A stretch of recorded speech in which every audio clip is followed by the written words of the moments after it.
Bueno,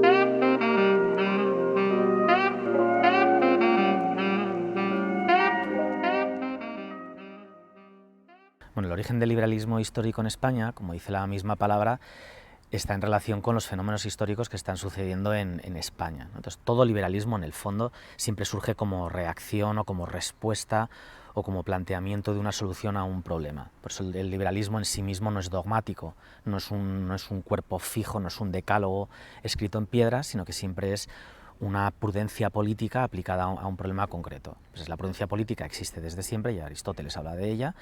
Por lo tanto, el liberalismo no es solo prudencia política, es que responde a un problema concreto. Entonces, el problema concreto que sucede en España responde a una particularidad que no se da en el resto de Europa, y es que el pueblo español siente que ha sido invadido por lo que ellos llaman el usurpador, que es Napoleón, en el contexto de la guerra de independencia en España, y en ese contexto el pueblo español entiende que el rey legítimo, que es el hermano de Napoleón, no es, sin embargo, el rey querido. Entonces, esta cuestión es muy particular de España, porque el pueblo español se levanta contra el rey legítimo, lo descabeza, y un pueblo descabezado llama a lo que ellos entienden que es el rey deseado, aunque luego lo será el felón, pero en principio es el deseado, y lo traen. Entonces, la legitimidad, por primera vez, es del pueblo, que él decide que el rey legítimo jurídicamente, la legitimidad hasta finales del 18 siempre es una legitimidad jurídica, es una legitimidad de título. Por eso en la Edad Media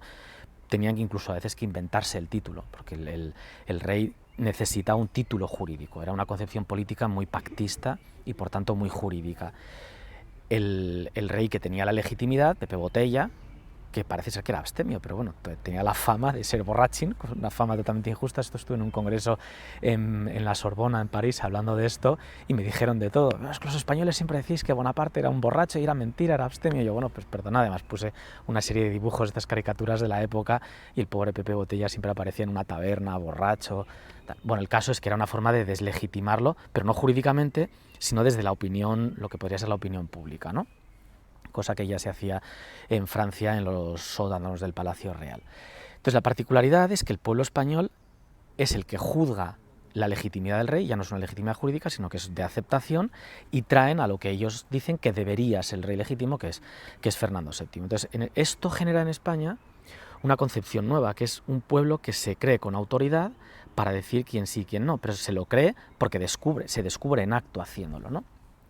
Bueno, esto es un poco el contexto histórico, pero inmediatamente después ya se empieza a elaborar una nueva constitución, un proceso constituyente que acabará con la Pepa, ¿no? en Cádiz. Jovellanos muere un poco antes, pero ya en las discusiones entre ellos se descalifican como esos son los liberales, Entonces, dentro del bando de los liberales empieza a haber un grupo de gente que en principio pues, no tenía por qué tener nada particularmente igual, porque venían de distintas regiones de España y estaban allí. Entonces, pero bueno, se fueron juntando, como parecido a lo de la derecha y la izquierda en el Parlamento francés durante la Revolución Francesa, pues los que estaban más a la derecha y los que estaban más a la izquierda, y aquello acabó siendo el partido de derechas y el partido de izquierdas. Entonces los liberales es un poco parecido, porque se sentaban en un lugar, les decían ciertas cosas que eran ni absolutistas, ni afrancesadas, ni pues los liberales. Y de ahí surgió la palabra liberal, y la historiografía acepta que la primera vez que se utiliza en el mundo la palabra liberal aplicada a la política y no aplicada a una virtud moral es en España, y es precisamente en este contexto. Jovellanos, a mi juicio, lo que aporta es una experiencia histórica propia que oscila desde un pensamiento ilustrado muy afín a Carlos V y por tanto una monarquía absoluta ilustrada, nada liberal, como entendemos hoy el tema liberal. Él ya en la juventud siente, empieza a ver de alguna manera la necesidad de una identificación nacional. Esto es una cosa que es interesante discutir, ¿no? Cómo empieza a surgir la idea de nación. Entonces, Jovellanos, lo interesante de su evolución personal es cómo va mutando de una monarquía absoluta, ilustrada, a una libertad, a un concepto de libertad más del pueblo. y él lo articula en torno a un concepto que ya circulaba en la época, aunque no era mayoritario, que es la idea de constitución histórica, y entonces él dice que hay un cierto tipo de legitimidad que ya no viene del poder, del ejercicio del poder, que es la legitimidad clásica, sino que viene de un origen del poder. Y entonces ese origen, poco a poco y sin que él desde luego lo esté articulando, empieza a invertir el ciclo del poder, el signo, ¿no? En vez de venir de arriba abajo, como podría ser la monarquía absoluta. En ningún caso el derecho divino de los reyes, esto se suele explicar mal, eso es, el derecho divino de los reyes en España por la doctrina católica es considerado una herejía, y esto en España el derecho divino de los reyes es muy minoritario, hay muy pocos que justifiquen el poder del monarca por un derecho divino. Esto es más Inglaterra y luego Francia, pero desde luego en España esto ya es una novedad y Jovellanos participa de esto no hay derecho divino. Pero sí que entiende que hay una constitución histórica y que por tanto parte es cierto, parte forma de la literatura, depende de la sociedad, ¿vale? De lo que luego los sociólogos, un poco después, ya en 1850, empezarán a articular como la sociedad. Entonces, a mi juicio, y esto es una opinión muy personal mía, o sea, que la podemos discutir, pero Jovellanos de alguna manera empieza a articular la idea de nación del siglo XIX sin mencionarlo explícitamente, y empieza a articular la idea de sociedad y de primacía de lo social sobre las formas políticas, de tal manera que la forma política se debe a la forma social. Esto es un anacronismo, lo que acabo de decir, es uno de los conceptos de ciencia política actuales aplicados a la lectura que yo puedo entender que se puede hacer de Jovellanos y a la novedad que él aporta. Por tanto, se mueve ni en el jacobinismo francés, que parte de una soberanía popular, él la detesta, la niega radicalmente, entiende que es una herejía, la soberanía popular, pero tampoco el absolutismo. Entonces dices, ¿y entonces qué es Jovellanos? Y dices, pues lo que podríamos llamar una tercera vía, la gran oportunidad fallida del pensamiento político y de la política española. O sea, que la tercera vía es Jovellanos, que no es ni la soberanía popular ni la monarquía absoluta, sino una relación entre la forma de gobierno y la forma social. Lo que él empieza a articular, una forma que luego ya los sociólogos del siglo XIX le darán forma y le darán cuerpo, es la diferencia entre el que manda y a quién se manda. Esta distinción es clásica, no es ninguna novedad. Pero él lo que sí que aporta como novedad es, por ejemplo, en la antigüedad, si se convierte el rey, la religión del soberano, es la religión del pueblo. Es un vínculo muy vertical de arriba abajo. Él parte de esa distinción, lo que pasa es que le da la vuelta. Y dice, la legitimidad del rey va a venir siempre, la legitimidad del que manda, él le llama soberano, la legitimidad del soberano, va a venir siempre de que él se adecúe a la forma social que está gobernando. Entonces, él dice, la legitimidad del monarca va a venir de que él cumpla con la Constitución histórica de España. Por tanto, tú no puedes venir... Ten en cuenta que su pensamiento, como decíamos antes, se forja en polémica con la idea de la soberanía nacional, por un lado, francesa, y por otro lado con la idea del usurpador. Entonces, ¿cuál es la forma de deslegitimar al usurpador? Porque está trayendo algo extranjerizante que no corresponde con lo histórico.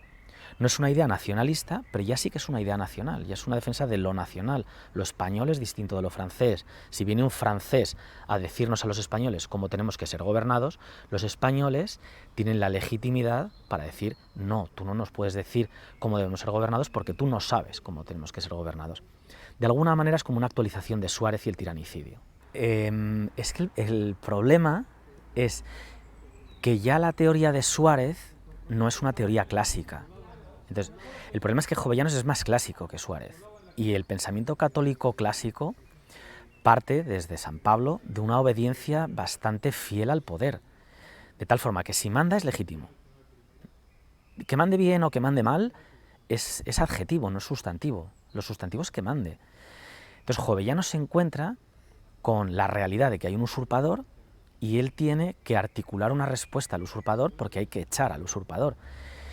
Y esto hace que él construya de algún modo una teoría no tan tradicional y no tan apegada a la tradición como él pretendía.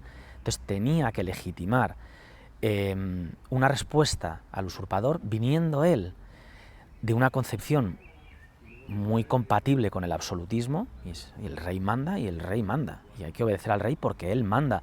Y unos mandan mejor y otros mandan peor. Él, por ejemplo, pues hizo un panegírico de Carlos III endiosando a Carlos III.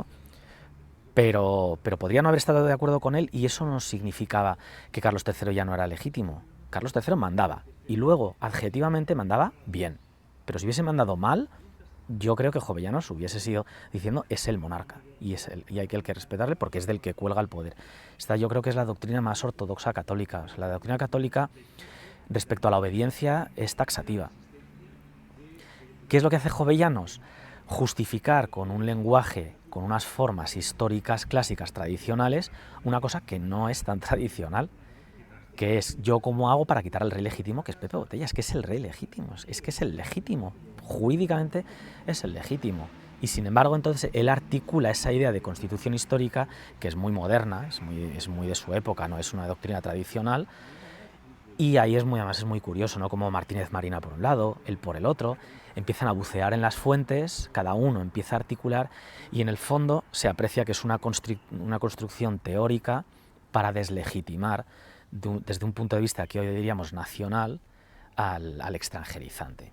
Pasa muy parecido en Italia 50 años después, en Francia durante 1814, o sea, es una cuestión de Inglaterra también, o sea, no es una cuestión solo de España, ¿no? Se empieza a fraguar de alguna manera esta idea de legitimidad nacional, de legitimidad histórica.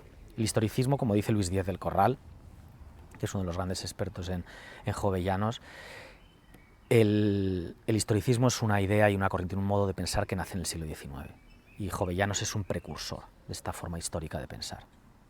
Jovellanos tuvo una influencia en el liberalismo posterior tardía.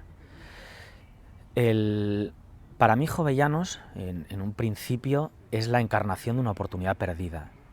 O sea, con Jovellanos murió Jovellanos, no hubo una continuidad. Lo que luego se elabora en 1812, el texto jurídico doctrinario, el primer artículo que afirma la soberanía popular, esto para Jovellanos era una herejía directamente. O sea, de sus últimos escritos son condenando precisamente estas tesis.